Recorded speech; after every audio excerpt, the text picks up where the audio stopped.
Hello everyone. आज हम लोग देखेंगे करंट अफेयर मॉक टेस्ट का सेट नंबर 19 जो कि बिहार दरोगा 1799 पोस्ट बीपीएससी एईडीओ बीएसएससी सीजीएल या किसी भी स्टेट पीसीएस के लिए like BPSC 72 and UP PCS prelims 2026 के लिए इम्पॉर्टेंट है। तो आते हैं पहले क्वेश्चन पे। और हाँ, चैनल को सब्सक्राइब जरूर कर ले। भारत और किस देश ने नवंबर 2025 में act east Indo Pacific vision के तहत 15वीं रक्षा नीति वार्ता में पनडुब्बी बचाओ समझौता ज्ञापन पर हस्ताक्षर किए? मैं यहाँ पे ऑप्शन नहीं पढ़ूंगा, सीधे आंसर बताते हुए चलूंगा। तो ऑप्शन है आपका यहाँ पे सही आंसर होगा वियतनाम। अब इसे थोड़ा डिटेल में देख लेते हैं। हाल ही में यानी नवंबर 2025 में 15वीं रक्षा नीति वार्ता हुई भारत और वियतनाम के बीच। कहाँ पे? हनोई में। और यहीं पे एमओयू पे साइन हुआ था। किस पे? On mutual submarine search and rescue support and cooperation. और इसके अलावा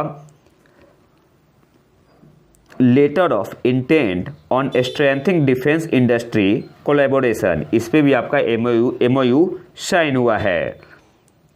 तो आपको याद क्या क्या रखना है? सबसे पहले तो जो 15वीं रक्षा नीति वार्ता हुई भारत और वियतनाम के बीच नवंबर 2025 में कहाँ पे हुई?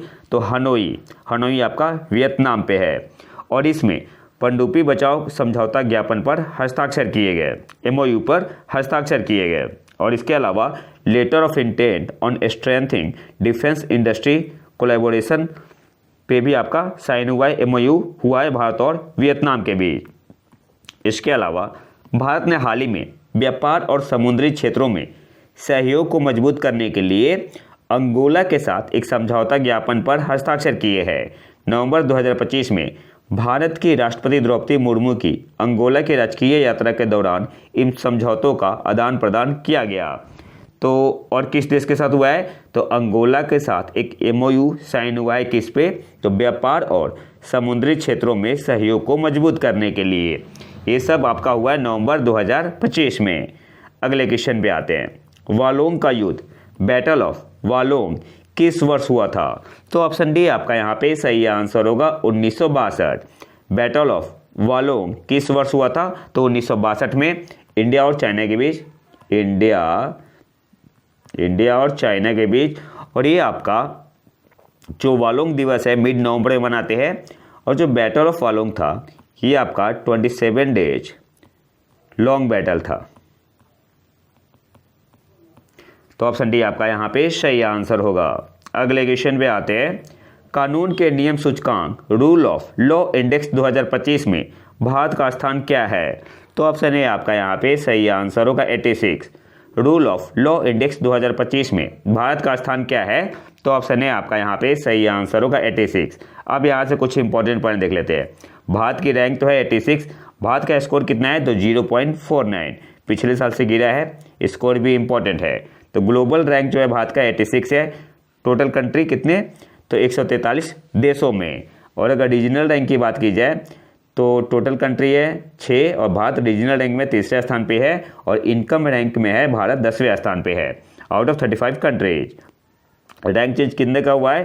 तो 6 स्थान स्लिप हुआ है, -6 है यहाँ पे। इसके अलावा अमेरिका यूएसए की रैंक है 27, स्कोर कितना है? 0.68। तो स्कोर इंपॉर्टेंट नहीं है, बस रैंक इंपॉर्टेंट है यूएसए के लिए। तो यूनाइटेड स्टेट की रैंक है 27, एक पोजीशन आपका डाउन हुआ है। भारत 86 है वैश्विक स्तर पे। ओवरऑल स्कोर कितना है? 0.49, 1.7% डिग्रीज हुआ है स्कोर में 2025 में। इसके अलावा चाइना की रैंक है कितनी? 92। चाइना की रैंक है 92।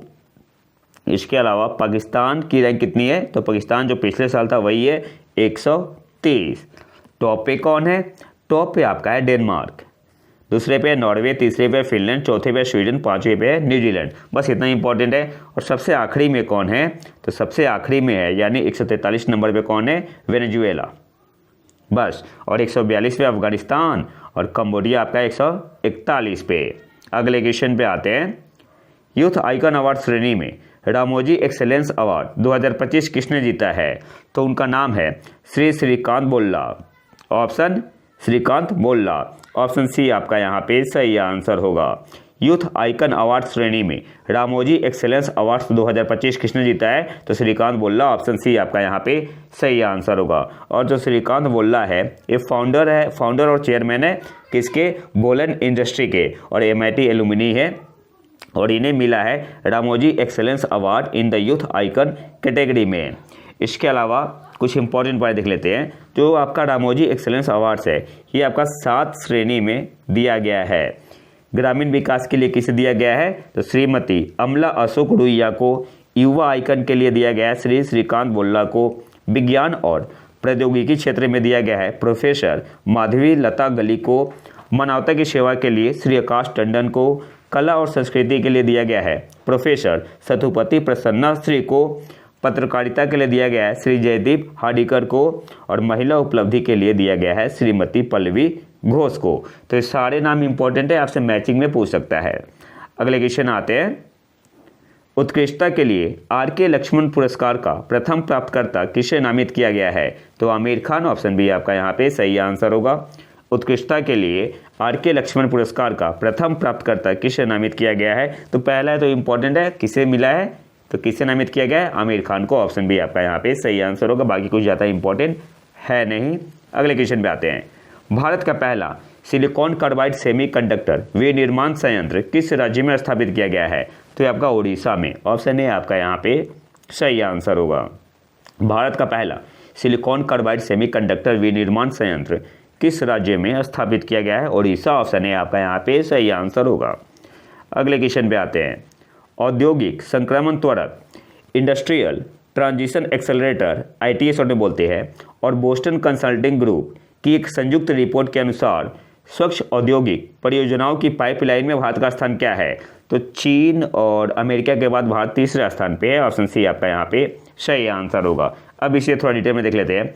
इंडस्ट्रियल ट्रांजिशन एक्सेलरेटर और BCG यानी बोस्टन कंसल्टिंग ग्रुप की एक संयुक्त रिपोर्ट में कहा गया है कि भारत की स्वच्छ औद्योगिक परियोजनाओं की बढ़ती पाइपलाइन अब चीन और अमेरिका के बाद दुनिया में तीसरी सबसे बड़ी है, और आने वाले दशकों में सतत औद्योगिक विकास के लिए एक जबरदस्त अवसर का प्रतिनिधित्व करती है। इंग्लिश में देख लेते हैं। India holds the world's third largest pipeline of low and near zero emission industrial project after China and US। हालांकि only 6 projects have so far reached the final investment decision stage। और जो आपका industry transition accelerator है ये आपसे क्या पूछ सकता है? जो आपका इंडस्ट्रियल ट्रांजिशन एक्सेलरेटर है ये क्या है? तो ये आपका एक global multi stakeholder initiative है। क्या है? Global multi stakeholder initiative है, और ये आपका लॉन्च हुआ था COP28 ये भी याद रखना है। अगले क्वेश्चन पे आते हैं। ग्रामीण प्रौद्योगिकी कार्रवाई समूह 2.0 किस संगठन की एक पहल है? रूरल टेक्नोलॉजी एक्शन ग्रुप 2.0 किस संगठन की पहल है? तो आंसर क्या होगा? Office of the principal scientific adviser, Hindi में क्या बोलेंगे? प्रधान वैज्ञानिक सलाहकार का कार्यालय, ऑप्शन बी आपका यहाँ पे सही आंसर होगा। 7 आपका rural technology action group centre है।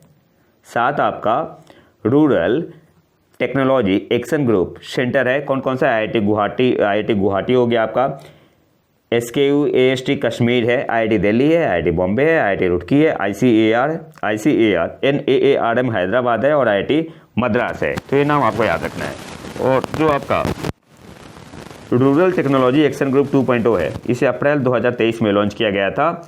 विकसित ग्रामीण प्रौद्योगिकियों के व्यावसायिकीकरण और व्यापक प्रसार पर केंद्रित है। तो ये स्टेटमेंट बेस्ड क्वेश्चन में पूछ सकता है। जो आपका रूरल टेक्नोलॉजी एक्शन ग्रुप 2.0 है जिसे अप्रैल 2023 में लॉन्च किया गया था, ये किस पर केंद्रित है? तो विकसित ग्रामीण प्रौद्योगिकियों के व्यावसायिकीकरण और व्यापक प्रसार पर केंद्रित है।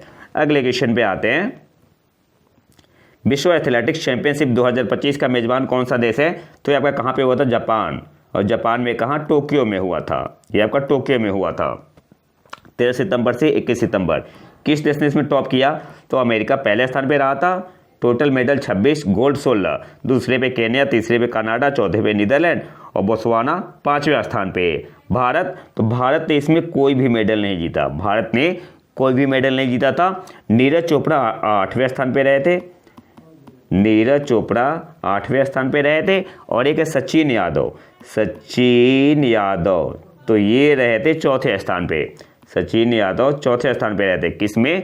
मेंस जैवलिन थ्रो में, मेंस जैवलिन थ्रो में। तो बस ये इंपॉर्टेंट है, बाकी भारत ने कोई भी मेडल नहीं जीता इसमें। शहीद वीर नारायण सिंह स्मारक और जनजातीय स्वतंत्रता सेनानी संग्रहालय किस राज्य में बनाया गया है? तो छत्तीसगढ़ में। ऑप्शन डी आपका यहाँ पे सही आंसर होगा। अच्छा, ये इंपॉर्टेंट क्यों है? तो इसका उद्घाटन किसने किया था? तो प्राइम मिनिस्टर नरेंद्र मोदी जी ने किया था। तो ये आपसे एग्जाम में पूछ सकता है। एक्स्ट्रा करंट अफेयर बात है, 2025 का पेन ट्रांसलेट अवार्ड हिंदी लेखिका गीतांजलि श्री को उनके लघु कहानी संग्रह वंस एलिफेंट्स लिव्ड हियर के लिए दिया गया। और इसका अनुवाद किसने किया था इंग्लिश में? तो जिसका अनुवाद डेजी रॉकवेल ने किया है। अगले क्वेश्चन पे आते हैं, निम्नलिखित में से किस राज्य समूह ने 2025 में अपने गठन के 25 वर्ष पूरे होने का जश्न मनाया? तो मतलब 2020 में जो बना होगा तो छत्तीसगढ़ बना है, झारखंड और उत्तराखंड। कौन सा ऑप्शन सही हो जाएगा? तो ऑप्शन बी आपका यहाँ पे सही आंसर होगा, छत्तीसगढ़, झारखंड और उत्तराखंड। अगले क्वेश्चन पे आते हैं, मानव चेहरे वाला 12,000 वर्ष पुराना टी आकार का स्तंभ कहाँ खोजा गया था? तो ये आपका साउथ ईस्टर्न टर्की में खोजा गया है। तो ऑप्शन बी आपका यहाँ पे सही आंसर होगा, तुर्की। अगले क्वेश्चन पे आते हैं, हाल ही में राष्ट्रीय ई गवर्नेंस प्रभाग द्वारा समर्थित सहकारी संचालित राष्ट्रीय राइट हेलिंग पहल का नाम क्या है? तो उस पहल का नाम है भारत टैक्सी। हाल ही में राष्ट्रीय ई गवर्नेंस प्रभाग द्वारा समर्थित सहकारी संचालित राष्ट्रीय राइड हेलिंग पहल का नाम क्या है? तो भारत टैक्सी। ऑप्शन सी आपका यहाँ पे सही आंसर होगा। अब यहाँ से इंपॉर्टेंट पॉइंट देख लेते हैं, राष्ट्रीय ई गवर्नेंस प्रभाग ने दिसंबर 2025 में लॉन्च की जाने वाली अपनी तरह की पहली सहकारी संचालित नागरिक प्रथम राष्ट्रीय राइड हेलिंग पहल भारत टैक्सी के साथ हाथ मिलाया। और जो भारत टैक्सी है इसे एनसीडीसी, इफ्को, अमूल, क्रिफको, नफाड, नबार्ड, एनडीडीबी और एनसीईएल सहित प्रमुख सहकारी और वित्तीय संस्थानों द्वारा संयुक्त रूप से बढ़ावा दिया जा रहा है। और यह मंच सहकारी आंदोलन की भावना को मूर्त रूप देता है और समावेशी, नागरिक केंद्रित और प्रौद्योगिकी सक्षम सार्वजनिक सेवाएं प्रदान करने के लिए सरकार के प्रमुख डिजिटल इंडिया कार्यक्रम के दृष्टिकोण के साथ सहजता से जुड़ता है। इसके अलावा इस सहयोग के अंतर्गत जो आपका एनईजीडी है, इसका मतलब क्या हुआ? देखो, इसका मतलब हुआ राष्ट्रीय ई गवर्नेंस प्रभाग, राष्ट्रीय ई गवर्नेंस सिंपल बोलो। तो एनईजीडी ने भारत टैक्सी प्लेटफॉर्म उपलब्ध कराने के लिए निम्नलिखित भागीदारी की है। पहला आपका है निर्बाध पहचान सत्यापन और सेवा वितरण को सक्षम करने के लिए डिजिलॉकर, उमंग और एपीआई सेतु जैसे राष्ट्रीय डिजिटल प्लेटफॉर्म के साथ भारत टैक्सी प्लेटफॉर्म का एकीकरण। दूसरा आपका है भारत सरकार के डेटा संरक्षण मानदंडों और साइबर सुरक्षा मानकों का पालन सुनिश्चित करना तथा मजबूत तकनीकी इंफ्रास्ट्रक्चर पर सलाह देना। बड़े पैमाने पर राष्ट्रीय प्लेटफॉर्मों को डिजाइन और कार्यान्वित करने में एनईजीडी के संस्थागत अनुभव का लाभ उठाते हुए शासन और कार्यक्रम प्रबंधन सहायता प्रदान करना। सभी नागरिकों के लिए उपयोगकर्ता इंटरफेस डिजाइन, बहुभाषी क्षमताओं और समावेशी पहुंच सुविधाओं पर सलाहकार इनपुट प्रदान करना। ज़्यादा इंपॉर्टेंट नहीं है, लेकिन एक बार सामने से निकल जाना चाहिए। दिसंबर 2025 में भारत टैक्सी के लॉन्च के साथ भारत का आवागमन परिदृश्य एक बड़े परिवर्तन के लिए तैयार है और इस कदम का उद्देश्य सहकारी संचालित, पारदर्शी और नागरिक प्रथम राइड हेलिंग प्लेटफॉर्म के साथ मोबिलिटी इकोसिस्टम को बदलना है। अगले क्वेश्चन पे आते हैं, महाराष्ट्र के 5 समुद्र तटों को अंतर्राष्ट्रीय ब्लू फ्लैग प्रमाणन प्राप्त हुआ है। ब्लू फ्लैग प्रमाणन कौन सा संगठन प्रदान करता है? तो जो ब्लू फ्लैग प्रमाणन है इसे डेनमार्क का आपका जो है foundation for environmental education FEE, तो ऑप्शन डी आपका यहाँ पे सही आंसर होगा। डेनमार्क का पर्यावरण शिक्षा फाउंडेशन देता है और वो 5 बीच को अंतर्राष्ट्रीय ब्लू फ्लैग प्रमाणन प्राप्त हुआ है कौन कौन सा है? महाराष्ट्र में है तो श्रीवर्धन और नागांव, ये आपका कहाँ पे? रायगढ़ डिस्ट्रिक्ट में है। परनाका पालघर में है। इसके अलावा गुहागढ़ और लदगढ़ बीच जो कि रत्नागिरी डिस्ट्रिक्ट में है। तो ये 5 बीच है जो कि महाराष्ट्र में है, जिसे हाल ही में अंतर्राष्ट्रीय ब्लू फ्लैग प्रमाणन प्राप्त हुआ है। और इसको इस सर्टिफिकेट कौन देता है? The blue flag certification is awarded by, तो अभी बताया था मैंने, डेनमार्क का है foundation for environmental education to beaches that meet 33 criteria. किससे संबंधित होना चाहिए? जो 33 क्राइटेरिया है किससे संबंधित होना चाहिए? तो related to cleanness, beauty and environmental sustainability. और ये जो एवल्यूशन होता है ये आपका कवर करता है environmental education, water quality, safety, environmental management and public amenities. और जो ब्लू फ्लैग प्रोग्राम है आपका स्टार्ट हुआ था फ्रांस में, ठीक है, फ्रांस में कौन से ईयर में? 1985 में। और आउटसाइड यूरोप कब शुरू हुआ था? 2001 में। अगले क्वेश्चन पे आते हैं। अक्टूबर 2025 में महाराष्ट्र के राज्यपाल आचार्य देवव्रत द्वारा जारी पुस्तक मोदी मिशन के लेखक कौन है? सिंपली आपसे पूछ रहा है कि मोदी मिशन पुस्तक के लेखक कौन है? तो वर्जिश देसाई। ऑप्शन डी आपका यहाँ पे सही आंसर होगा, लैयर है। अगले क्वेश्चन पे आते हैं। विजिलेंस अवेयरनेस वीक 2025 का थीम क्या है? तो ऑप्शन है आपका यहाँ पे सही आंसर होगा vigilance our shared responsibility. Hindi में क्या बोलेंगे? सतर्कता हमारी साझा जिम्मेदारी। कब से कब तक मनाया गया? तो 27 अक्टूबर से 2 नवंबर 2025 तक मनाया गया। 2025 की थीम है vigilance our shared responsibility. Hindi में क्या बोलेंगे? सतर्कता हमारी साझा जिम्मेदारी। और इसी अवसर पर एक वर्कशॉप हुआ था जिसका नाम था EI and emerging technologies for ethical governance. और ये आपका कब ऑब्जर्व किया जाता है? तो एनुअली किया जाता है in the last week of October to coincide with Sardar Vallabh Bhai Patel's birth anniversary. तो ये भी याद रखना है, आपको आपसे पूछ सकते हैं स्टेटमेंट बेस्ड क्वेश्चन में। अगले क्वेश्चन पे आते हैं। किस देश के लेखक व्रज चंद्रशेखर ने अपने उपन्यास रिक्स फॉल के लिए 2025 का उर्सुला के ले गिनी पुरस्कार जीता? तो किसने जीता है? ये श्रीलंका के लेखक हैं जिनका नाम है व्रज चंद्रशेखर। किस किताब के लिए जीता है इन्होंने? किस उपन्यास के लिए? तो रिक्स फॉल के लिए। क्या जीता है? तो 2025 का उर्सुला के ले गिनी प्राइज। तो ऑप्शन बी आपका यहाँ पे सही आंसर होगा।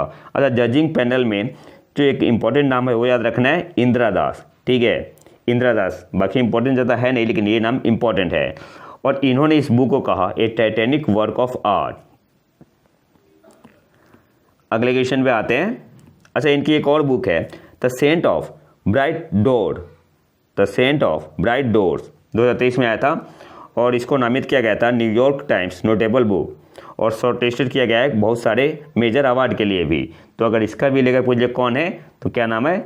चंद्रशेखर। पूरा नाम क्या है? व्रज चंद्रशेखर। अगले क्वेश्चन पे आते हैं। कैम्ब्रिज डिक्शनरी ने घोषणा की है कि किस शब्द को 2025 के लिए वर्ड ऑफ द ईयर चुना गया है? सिंपली आपसे पूछ के आ रहा है कि 2025 के लिए वर्ड ऑफ द ईयर किसे चुना गया है? कैम्ब्रिज डिक्शनरी के द्वारा। तो पैरासोशल ऑप्शन है आपका यहाँ पे सही आंसर होगा। अगले क्वेश्चन पे आते हैं। भविष्य में CO2 के स्तर पर वर्षा वन की प्रतिक्रिया का अध्ययन करने के लिए ब्राजील के वैज्ञानिकों द्वारा शुरू की गई परियोजना का नाम क्या है? Amazon face. ऑप्शन सी आपका यहाँ पे सही आंसर होगा। और यहाँ पे फेस का मतलब क्या हुआ? Free air, A for free, A for air, C for CO2, E for enrichment. Hindi में इसे बोलते हैं संवर्धन। एनरिचमेंट को क्या बोलते हैं? संवर्धन बोलते हैं। और कहाँ पर स्थापित किया गया है? तो मनौस के पास स्थित, ये आपका जहाँ ब्राज़ील में ही है, मनौस के पास स्थित एक बड़े पैमाने का जलवायु सिमुलेशन प्रयोग है जो भविष्य की वायुमंडलीय स्थितियों की नकल करने और अमेजन वर्षा वन की प्रतिक्रिया का निरीक्षण करने के लिए उच्च कार्बन डाइऑक्साइड का उपयोग करता है। अगले क्वेश्चन पे आते हैं जो कि आज का आखिरी क्वेश्चन है। अभ्यास अजय वारियर 2025 भारत और किस देश के बीच संयुक्त सैन्य अभ्यास है? तो अजय वारियर आपका है इंडिया और यूके के बीच। ऑप्शन बी आपका यहाँ पे सही आंसर होगा।